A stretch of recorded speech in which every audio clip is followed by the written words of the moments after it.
Getting back to your question about specifics on PS4 Pro, they're using a forward-looking technique called temporal injection that lets them efficiently support 4K displays. The display buffers they're using are 2160p, so it's full-on 4K, and they can then scale down those buffers to create very clean and high-quality graphics for 1080p HDTV owners. Man, hearing Mark Cerny talk about Spider-Man PS4 never gets old. But anyways, welcome back, true believers and all you spectacular Spidey fans and PlayStation fans, to a very interesting video. So even though it is pretty rare for me to directly talk about a brand new next-generation platform on my channel, I did think it was pretty fitting considering how the inevitable sequel of Marvel's Spider-Man is almost definitely going to be featured as an exclusive on the PS5. And for me personally, the PlayStation system as a whole has always been my go-to console since day one. So seeing that we finally have received a full-on spec analysis as to how the console is going to perform and where the future of gaming is headed towards, it's just a really exciting time to be a gamer in general. Plus, with all the craziness that's going around the world right now, I definitely think this was some much needed news to get our spirits up within the gaming community. And for those of you out there who believe that this was a generally disappointing presentation, let me remind you that this was essentially going to be the main topic that was going to be discussed during GDC before that convention was cancelled. Not to mention that PlayStation themselves directly stated beforehand that this was simply going to be a deep dive as to what these specs are going to be entailed within the PlayStation 5 directly. So for anyone out there who did think that we were actually going to be receiving some next generation game announcements during this presentation, you may have set your expectations a bit too high. But luckily enough for us, PlayStation did manage to directly post an entire summary as to what was revealed during the presentation within a PlayStation blog article.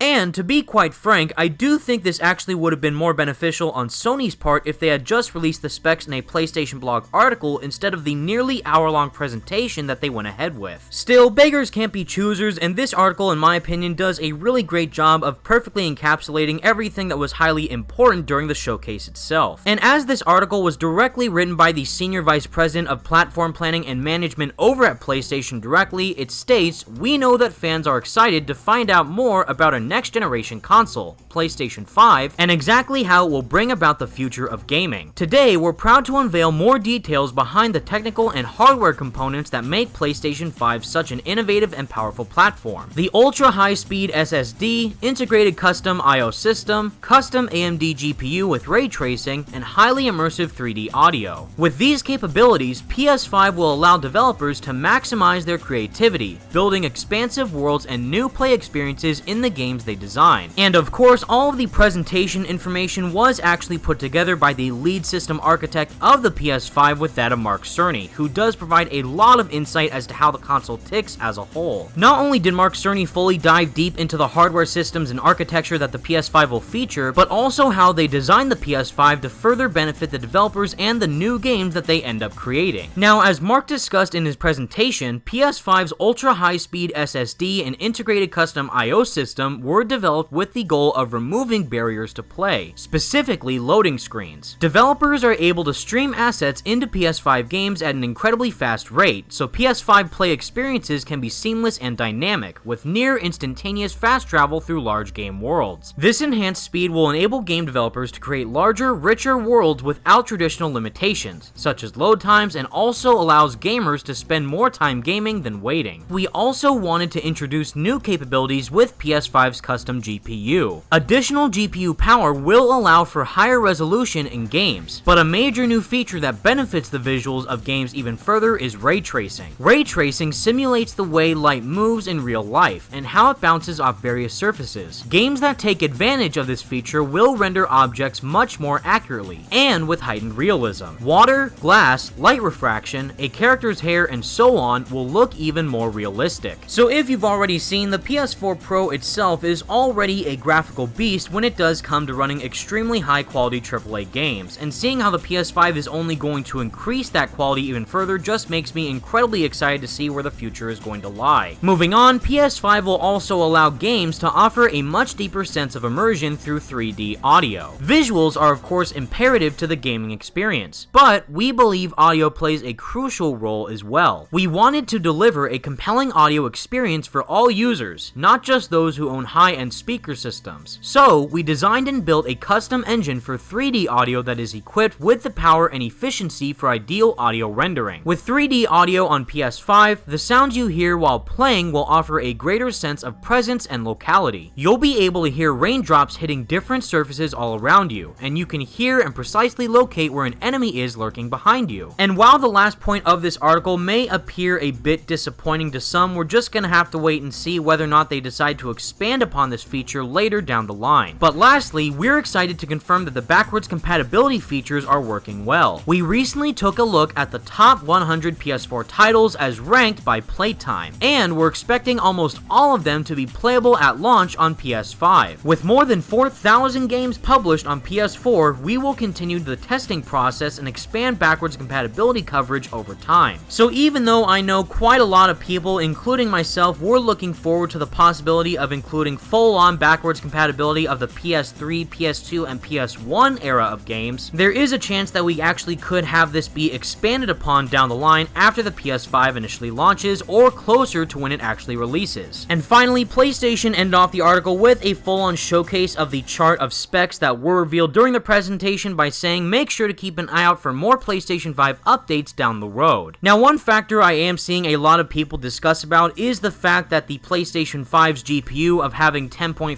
teraflops is actually less than the amount of what the Xbox Series X has. And yes, even though this might clarify the Xbox Series X as the more powerful console, the main thing that I think is the most important factor when it comes to actually buying a console in the first place are the games that come along with it. And seeing the massive, incredible library of exclusive games that the PlayStation has had in the past, I can only expect even more greatness to come down the line once the PS5 releases. And alongside of that, to provide a bit more context, we also have a very interesting post on Twitter from James Cooper, who's a former Insomniac games developer and a lead designer in game development. And as James went on to say, in theory, the PS5's SSD means developers can worry a little less about level streaming and memory micromanagement, which is a huge time sink laid on in the dev cycle and the source of many bugs. This means it might actually help to reduce crunch. So knowing that the PS5 will be able to process games at a faster rate while allowing the developers to have more time to actually fully develop the games in the way that they want to really makes the PS5 a very interesting console to see play out. So even though I know a lot of people were probably expecting a bit more during this presentation, I'm just glad we actually finally have an official spec details as to what the PS5 is going to feature by the time it does release. And even though there is a lot of crazy things happening in the world as of right now, I'm still crossing my fingers that the console itself will actually release fully on holiday 2020 like Sony originally planned. And whether or not that means that we could potentially receive an announcement for Spider-Man PS4 sequel sometime down the line, we'll just have to wait and see. But with all that said, everyone, that's the video I have for you today, and please let me know all your thoughts in the comments section down below. What are your thoughts on all the information that we did receive on the PS5, and which feature about the console are you excited for the most? Besides all the major exclusive games that the PS5 will most likely feature down the road, I'm really excited to see how that 3D audio works out once that feature is actually fully implemented. Visually immersing yourself within a game is one thing, but actually being able to feel like you are there with incredible 3D audio surrounding you in the experience that you are playing sounds extremely cool. And whatever the next PS5 update is that we do receive down the line, I'm just really excited to see what that turns out to be. But until next time, everyone, thank you all so much for watching. Stay awesome, PlayStation fans, and stay spectacular, Spidey fans, and until next time, peace out.